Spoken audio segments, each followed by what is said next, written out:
नमस्कार प्रेक्षकांनो, ठरलं तर मग मालिकेच्या आजच्या भागामध्ये मी आपलं मनपूर्वक स्वागत करतो. त्यामध्ये आता सायली ही अर्जुनला सांगत असते की सर तर माझ्या लक्षातच नाही आलं. अर्जुन म्हणतो काय, माझी खोटी सही करणारी फक्त एकच व्यक्ती आहे. अर्जुन म्हणतो कोण, तर लगेचच सायली म्हणते की प्रिया. तेव्हा आता अर्जुन म्हणतो की हे बघा सायली, खोटी सही करणं एवढं सोपं नाही आहे. खोटं बोलण्या इतपत ते सोपं जर असतं तर कुणीही केलं असतं, पण त्यासाठी खूप प्रॅक्टिस करावी लागते. तर आता सायली म्हणते की अहो प्रियाचे हे अंगवळणी पडून गेलेलं आहे.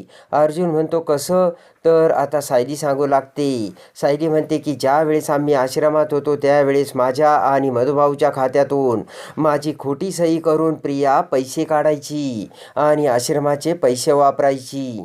प्रिया म्हणते की अगं सायली, इमानदारीने मी तुझ्याकडे पैसे मागायला आले होते, दिले का तू पैसे? नाही ना दिले. तेव्हा करून टाकली मी तुझी खोटी सही. हे प्रियाचे बोलणे आता सायली अर्जुनला सांगते आणि ती बँकेची स्लीप प्रिया आपल्या हातात घेते आणि म्हणते बघितलं का सायली, किती मस्त सही केली मी, अगदी तूच सही केल्यासारखं वाटतंय आणि त्या पैशातून मी खूप शॉपिंग केली बरं का. तेव्हा आता सायलीने प्रियाला सांगितलेलं असतं की प्रिया, पुन्हा अशी माझी खोटी सही करायची नाही, नाहीतर मी मधुभाऊंना सांगेन. तेव्हा आता प्रिया म्हणते ठीक आहे सायली, आणि लगेच ते सगळं आठवून अर्जुनला सांगत सायली म्हणते की आज खूप वर्षांनी प्रियाने माझी सही पुन्हा केली. अर्जुन म्हणतो की तन्वीला कसलीच लाज वाटत नाही, किती जणांच्या इमोशन्सशी खेळते, याचं तिला काही वाटत नाही का?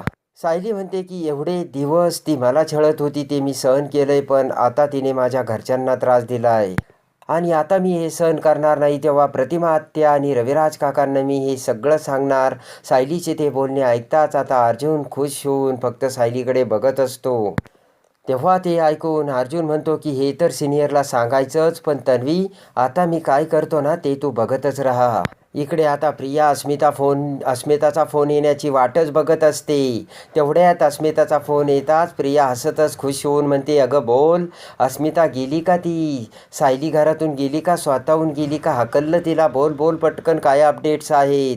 तर आता अस्मिता काहीच बोलत नसते. प्रिया हसतच म्हणते की मला वाटतं की तू मला व्हिडिओ कॉल करायला हवा होतास अस्मिता, बोल ना गं. अगं तू काहीच कसं बोलत नाही. प्रिया म्हणते की सायली कायमची निघून गेली असेल याचा तुला इतका आनंद झाला म्हणून तुझ्या तोंडातून शब्द फुटत नाही आहेत का अस्मिता?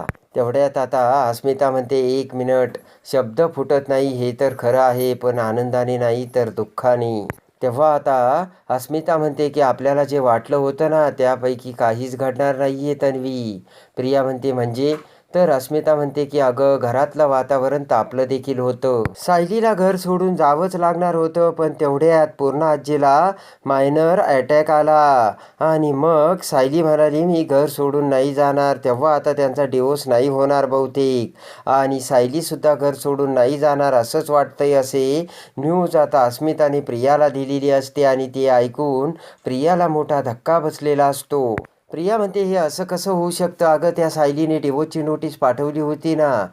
अस्मिता म्हणते की पूर्ण आजीचं दुखतंय म्हणून मग त्या डिवोर्सची नोटीसला सगळे विसरून जातील. अस्मिता म्हणते प्रिया तुझं नशीबच फुटका आहे आणि इतक्यात अर्जुनची बायको बनून तू या घरात येशील ना असं मला नाही वाटत आता प्रिया. तेव्हा प्रियाला मोठा धक्का बसलेला असतो. तेव्हा आता प्रिया म्हणते की म्हणजे एवढं मोठं वादळ येऊन सुद्धा सगळं पूर्वीसारखं झालं तर? अस्मिता म्हणते मला सुद्धा तसंच वाटतंय. बरं चल मी फोन ठेवते, पुढची अपडेट द्यायला करीन मी तुला फोन. तेव्हा प्रिया म्हणते नकोही करू मला आता तू फोन. आणि फोन ठेवताच रागाने प्रिया म्हणते की त्या सायलीला घराबाहेर काढण्यासाठी सगळ्यात मोठी मी आग लागली होती, पण आग लागण्या अगोदरच ती विझून गेली आणि त्या पूर्ण आजीला मायनिंग अटॅक आला. आणि लगेचच प्रिया तिच्या हातातील बाहुली तिची केस ओढून मान दाबत म्हणते की सायली मी तुला जास्त दिवस अर्जुनसोबत राहू देऊ शकणार नाही. इकडे आता दुसऱ्या दिवशी सुभेदारांच्या घरी कल्पना प्रताप हे नाश्ता करायला बसलेले असतात. तर कल्पना म्हणते की आता पूर्णाजी मावशीकडे जाऊन त्यांना थोडंसं बरं वाटेल आणि काल जे काही झालं ना त्यांच्यावर सुद्धा त्याचं विरजन पडेल, त्यांना काही आठवणार नाही, लवकर ते विसरतील. तर प्रताप म्हणतो खरंच आहे. आणि आता मला वाटतंय की पूर्णाजीला एक व्हिडिओ कॉल तरी करावा, म्हणजे मावशीची तब्येत कशी आहे तेही कळेल आणि पूर्णाजीची सुद्धा कळेल. तर आता लगेचच कल्पना म्हणते की पण काल जे झालं ना ते अतिशय वाईट झालं.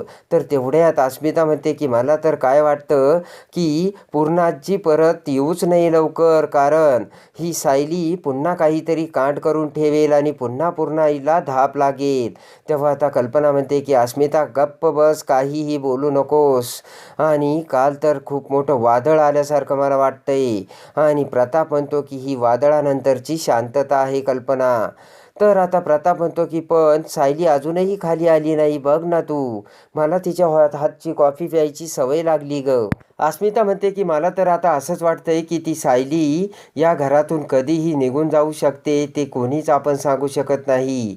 कल्पना म्हणते अस्मिता गप्प बस, असं काहीच होणार नाही आणि सायली कुठेही जाणार नाही. अर्जुन म्हणतो की अस्मिता, अर्जुन आणि सायली समंजस आहे, तेव्हा त्या दोघांमधील जे काही वाद आहेत ना ते दोघेच जण मिटवतील. तेवढ्यात अर्जुन आणि सायली खाली येतात. तर अर्जुन म्हणतो आई आम्ही जरा बाहेर जाऊन येतो. कल्पनाला खूप आनंद होतो आणि कल्पना म्हणते की अरे तुम्ही दोघंही चालले, जा जा, पण काहीतरी नाश्ता करून जा ना. अर्जुन म्हणतो की नाही आम्हाला उशीर होईल, थोडं महत्त्वाचं काम आहे. तेवढ्यात आता विमल म्हणते की मी शंकरपाळ्याचं पीठही मळून ठेवलंय. तर आता सायली म्हणते की आई तुम्ही दिवाळीची पदार्थाची तयारी सुरू केली. कल्पना म्हणते हो अगं, ऑलरेडीच खूप उशीर झालाय आणि 2 दिवसावर दिवाळीही आली. तर आता सायली म्हणते की तेही खरंच आहे, पण आई जास्त वेळ तुम्ही गॅसजवळ उभा राहू नका बरं का, तुमच्या पाठीला कळ लागेल. मी बाहेरून आले की नंतर लगेच फराळ बनवील. तर आता कल्पना म्हणते मला माहिती आहे सायली तुम्हाला काहीच करू देणार नाही. विमल म्हणते की सायलीताई मी फक्त फराळाची तयारी करून ठेवेल, तुम्हीच फराळ बनवा, चालेल ना. तर खुश होऊन सायली ठीक आहे असे बोलते. लगेच अर्जुन म्हणतो चल सायली आपल्याला निघावं लागेल. अर्जुन सायली जाऊ लागतात. तर कल्पना त्यांच्याकडे बघत प्रतापला म्हणते बघा मी म्हणाले होते ना अर्जुन आणि सायली एकत्र येतील. अरे प्रताप म्हणतो हे तर मी म्हणालो होतो कल्पना. कल्पना म्हणते अर्जुन आणि सायली दोघेही जण एकत्र बाहेर गेलीत, म्हणजे त्यांची गाडी रुळावर येते हे महत्त्वाचं आहे. तेव्हा आता त्यांच्याकडे बघत अस्मिता विचार करते की हे दोघे राजा राणी परत एकत्र झाले की काय. इकडे आता प्रिया तिच्या बेडरूममध्ये अर्जुन आणि सायलीचा विचार करत असते. इकडे आता प्रिया विचार करते की त्या पूर्ण आजीला पॅनिक अटॅक आला तेव्हा त्या डिवोर्स पेपरचा काहीच उपयोग होणार नाही, तेव्हा आता मला ते कॉन्ट्रॅक्ट पेपर शोधायलाच हवे. तेव्हा आता प्रिया विचार करते की या दिवाळीत काहीही करून मला सुभेदाराच्या हाऊसमध्ये घुसायलाच हवं आणि ते कॉन्ट्रॅक्टचे पेपर शोधायलाच हवेत. हसतच प्रिया म्हणते की जर ते कॉन्ट्रॅक्ट पेपर माझ्या हातात लागले तर सुभेदारांना पॅनिक अटॅक नाही तर डायरेक्ट हार्ट अटॅक येईल. तेव्हा आता प्रिया असा विचार करत असतानाच पाठीमागून नागराज तिथे येतो. नागराज आता प्रियाच्या चेहऱ्यावरचे एक्सप्रेशन बघत म्हणतो की हा हा हा प्रिया, हे एक्सप्रेशन ओळखीचे वाटतात आणि नक्कीच तुझ्या डोक्यात काहीतरी प्लान शिजतोय बरोबर ना. तर आता प्रिया म्हणते नुसता प्लान नाही तर सुपरहिट प्लान शिजतोय. तर आता नागराज म्हणतो काय मग प्रिया, कोणता प्लान. तर प्रिया म्हणते की या दिवाळीत अर्जुन आणि सायलीच्या कॉन्ट्रॅक्ट मॅरेजचे पेपर्स जर मिळाले तर सुभेदारांच्या घरी भर दिवाळीत अंधार होईल बरोबर ना. तर आता नागराज म्हणतो की वा, काय सॉलिड प्लान शिजतोय प्रिया तुझ्या डोक्यात. किती वेळा तू तोंडावर आपटली तरी तू किती चिवट आहेस ग. अर्जुन आणि सायलीला वेगळं करण्याचा प्लान तू काही सोडतच नाही. हसतच प्रिया म्हणते की तुमच्याकडूनच थोडं थोडं शिकले मी, कारण तुम्ही किती वेळा तोंडावर आपटलात तरीसुद्धा किल्लेदाराच्या प्रॉपर्टीचा हव्यास काही सोडत नाहीत. तेव्हा आता बोट करत नागराज म्हणतो की प्रॉपर्टीवर फक्त माझाच नाही तुझाच सुद्धा डोळा आहे. इकडे आता नागराज म्हणतो की ती प्रतिमा त्या या घरात आपल्या डोक्यावर आणून ठेवलीस तू आणि तिचा बंदोबस्तसुद्धा करायचं तुला काही सुचलंय का. आणि म्हणे मला अक्कल शिकवायला चालली. तेवढ्यात आता प्रतिमा दरवाजात येत नागराज आणि प्रियाला बघते. तर तेवढ्यात प्रियाचं लक्ष प्रतिमाकडे जाऊन प्रिया म्हणते आई. तर नागराज घाबरतो. तर आता नाटक करत प्रिया म्हणते की अगं ये ना आई. तर आता प्रतिमा त्यांच्याकडे येते आणि लगेच प्रतिमात प्रियाकडे आणि नागराजकडे बघत म्हणते की प्रिया तुला रविराजने बोलावलंय. तर आता प्रिया म्हणते की आई तू हो पुढे मी आलेच. आणि प्रतिमा आता नागराजकडे बघत बाहेर निघून जाते. तर आता इकडे नागराज प्रियाला म्हणतो की या प्रतिमाने माझं ऐकलं तर नसेल ना बोलणं. प्रिया म्हणते की नसेल ऐकलं मला बहुतेक, पण किती वेळा आपण असं सावध राहायचं. मला ना आता कंटाळा आलाय असं सावध राहून बोलायचा. प्रिया म्हणते की एक तर तुमच्या बायकोला उल्लू बनवणं सोपं आणि तो किल्लेदारही घरात नसतो, पण ही बाई तर पालीसारखी घराला चिटकूनच असते आणि त्यामुळे काहीच प्लॅनिंग करता येत नाही. एवढ्यात रविराज पुन्हा प्रियाला हाक मारत खाली बोलावतो. तर नागराज आणि प्रिया लगेच रविराज समोर येतात. तेव्हा आता लगेचच रविराज म्हणतो की अगं प्रिया, अर्जुनने आज आपल्याला खास डिनरला बोलावलं. तेव्हा आता प्रिया म्हणते की पण आज आज काय स्पेशल. तर आता रविराज म्हणतो की अगं असं कसं प्रिया, आपल्या सगळ्यांनाच बोलावलं आहे आणि स्पेशल असणं किंवा काही गरजेचं आहे का. तेव्हा नागराज म्हणतो की पण दादा मला आणि सुमनला नाही येता येणार कारण आम्हाला तिच्या भावाकडे जायचं आहे ना. तर आता रविराज म्हणतो ठीक आहे मग प्रतिमा, प्रिया आणि मी जाऊन येतो. इकडे आता प्रिया विचार करते की म्हातारीचं सुद्धा बरं नाही आहे आणि सायली आणि अर्जुनचं सुद्धा बिनसलंय. तेव्हा मग अर्जुनने डिनरचा का घाट घातला असेल. इकडे आता अर्जुन आणि सायली घरी येतात आणि प्रताप कल्पनाला म्हणतात की आज आम्ही डिनरचा प्लॅन केला आहे आणि रविराज त्यांना सुद्धा बोलावलंय. तेव्हा कल्पना म्हणते अरे अर्जुन हे तर एकदम बेस्ट केलंय. कल्पना म्हणते की पण अचानक असं कसा डिनरचा प्लॅन केला. सायली म्हणते की आई अहो अलीकडे सगळ्यांच्या भेटीगाठी कमी व्हायला लागल्यात म्हणून आम्ही विचार केला चला कशाच्या तरी निमित्ताने सगळेजण एकत्र येतील. कल्पना प्रताप खुश झालेले असतात. कल्पना म्हणते की अरे वा ही तर खूप चांगली आयडिया आहे. इकडे आता बोट करत प्रताप म्हणतो की अर्जुन आणि सायली तुम्ही हे अगदी उत्तम केलंयस. तर लगेचच अर्जुन म्हणतो की पण नागराज काका आणि सुमन काकू येणार नाही, त्या त्यांच्या भावाकडे जाणार आहे. तन्वी आणि सिनियर प्रतिमा त्याला घेऊन नक्की येतील. आणि आता इकडे सायली विचार करत असते. तर अर्जुन म्हणतो की मिस सायली तर काय विचार करतायत. आणि आता अखेरीच रविराज हा तन्वी आणि प्रतिमाला घेऊन सुभेदारांच्या घरी येतो. सगळेजण सोफ्यावर गप्पा मारत बसलेले असतात. तर आता स्वयंपाकाचा छान खमखमाट सुटलेला असतो आणि लगेच रविराज म्हणतो की अरे वा किती छान सुवास सुटलाय, असं वाटतं की लगेच उठून जेवणावर बसावं. आणि सगळेजण हसू लागतात. आणि लगेच आता अर्जुन उठून उभा राहतो आणि सायलीच्या खांद्यावर हात ठेवत म्हणतो की जेवूयात ना आपण, पण त्या अगोदर मला तुम्हाला एक न्यूज द्यायची. ते ऐकून सगळेजण आता अर्जुन सायलीकडे बघू लागतात. अस्मिता म्हणते की अय्या म्हणजे गुड न्यूज आहे का, असं कसं झालं रे. तेव्हा पटकन आता अवाक होऊन अर्जुन सायलीच्या खांद्यावरून हात बाजूला घेतो.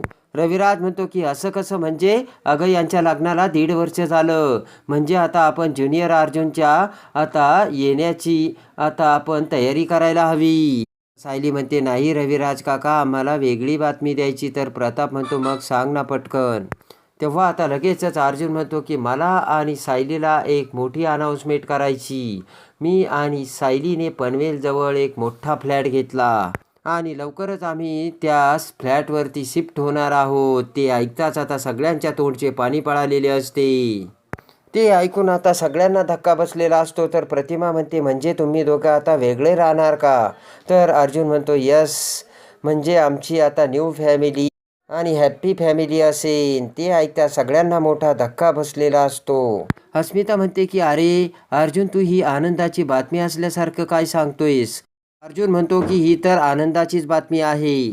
आता प्रतापकडे बघत रविराज म्हणतो की प्रताप तुला हे मान्य आहे का. कल्पना म्हणते मला तर काहीच कळत नाही. प्रताप म्हणतो की रविराज मी तुला नेहमी म्हणतो मुलं मोठी झाली की त्यांनी त्यांचे निर्णय घ्यावेत. तेव्हा आता प्रिया म्हणते की म्हणजे तुम्हाला या गोष्टीचा काहीच प्रॉब्लेम नाही आहे का, आणि जर ही गोष्ट पूर्ण आजीला कळली तर तिच्या मनावर काय परिणाम होईल याचा तुम्ही विचार केलाय का. तेव्हा आता अस्मिता म्हणते की पण सायलीला कुठे परवा आहे त्याची. मी पहिल्यापासून म्हणत होते की ही सायली ना आपलं घर तोडायला आली. अस्मिता म्हणते की अर्जुनला घेऊन ती बाहेर पडते. तेव्हा आता म्हातारपणी मम्मा आणि डॅडची काळजी कोण घेणार. तेव्हा आता अश्विन म्हणतो की मी जिवंत आहे ना अस्मिता हे अजून, आणि दादाच्या या डिसिजनकडे आपण पॉझिटिव्हनेसने बघूयात. तर अर्जुन आता हसू लागतो आणि खुश झालेला असतो. तेव्हा रविराज म्हणतो की सायली ही तोडणारी मुलगी नाही, जोडणारी मुलगी आहे.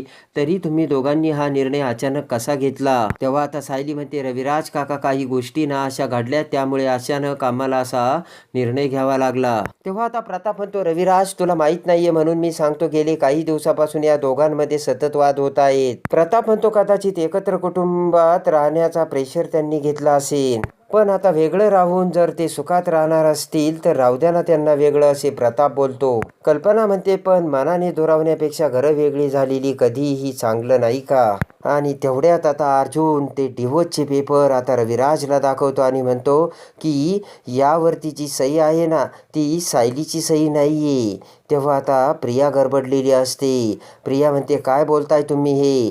तर आता लगेचच अर्जुन म्हणतो की प्रिया मी पुराव्याशिवाय कधीच काही बोलत नसतो, आणि लगेच त्याचा मोबाईल ऑन करून आता ॲडव्होकेट साने वकिलाची रेकॉर्डिंग आता अर्जुन हा रविराज प्रियाला ऐकवतो.